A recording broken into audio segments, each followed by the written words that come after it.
সুপ্রিয় দর্শক আসসালামু আলাইকুম। আজকের রেসিপিতে স্বাগতম জানাচ্ছি। আজকে ঝটপট ভীষণ মজাদার নরম তুলতুলে রসগোল্লা তৈরি করে দেখাবো। রসমালাই, রসগোল্লা বলতে রসমালাই, এটা খেতে অসম্ভব মজার। এই গরমে এই মজাদার রসমালাই থাকলে আর কি লাগে বলেন তো। তো প্রথমে আমি এখানে দুধ নিয়েছি 2 লিটার দুধ ভালোভাবে আমি এটাকে জাল করে ঘন করে নিয়েছি।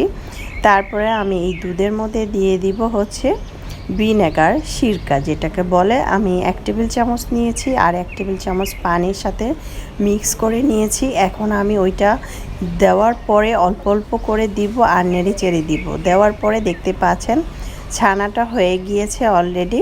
অবশ্যই 2 লিটার দুধ দিলে পারফেক্টভাবে রসগোল্লাটা হবে। তো আপনারা চাইলে অল্প লোকজন থাকলে, অল্প মানুষ থাকলে কিন্তু অল্প করেই বানাতে পারেন। 1 লিটার দুধ দিয়েও কিন্তু হবে।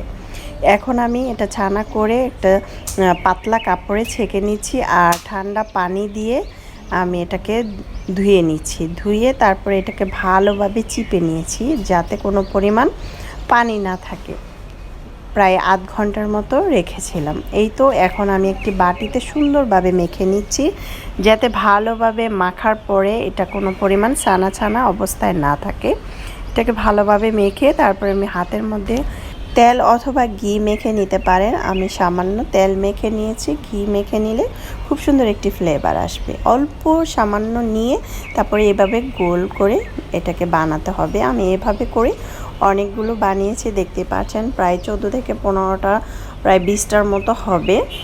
এই তো তৈরি করে নিয়েছি। এখন আমি আরও 1 লিটার দুধ চুলায় বসিয়ে দিয়েছি। দুধটাকে জাল করে নিয়েছি। 2 পিস এলাচ দিয়ে দিলাম, চাইলে এলাচ গুঁড়োও দিতে পারেন। চিনি দিয়ে দিলাম প্রায় 1 কাপের মতো।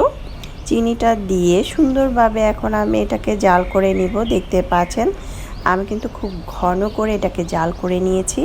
তারপরে দিয়ে দিচ্ছি গুঁড়া দুধ। গুঁড়া দুধটা দিলে খুব মজা লাগবে, মানে খুব ঘন হবে, খেতেও ভালো লাগবে। আধা কাপ গুঁড়া দুধ দিয়েছি। দেওয়ার পরে আমি আরও 5 মিনিট জাল করার পরে আমি এখানে দিয়ে দিচ্ছি সেই ছোট ছোট করে যে রসমালাইগুলো তৈরি করে নিয়েছি সেগুলো দিয়ে দিচ্ছি। সেগুলো দেওয়ার পরে আমি ঢাকনা দিয়ে ঢেকে দিব আর যখন বলক চলে আসবে ঢাকনাটাকে উঠিয়ে দিব। যখন ঢাকনাটাকে উঠিয়ে দিব এরকম কিছুক্ষণ করতে থাকবো, প্রায় 5 থেকে 10 মিনিট এরকম করে আমি একেবারে এটাকে জাল করে ঘন করে নিব। দেখবেন এটা অনেক ফুলে বড় হয়ে যাবে।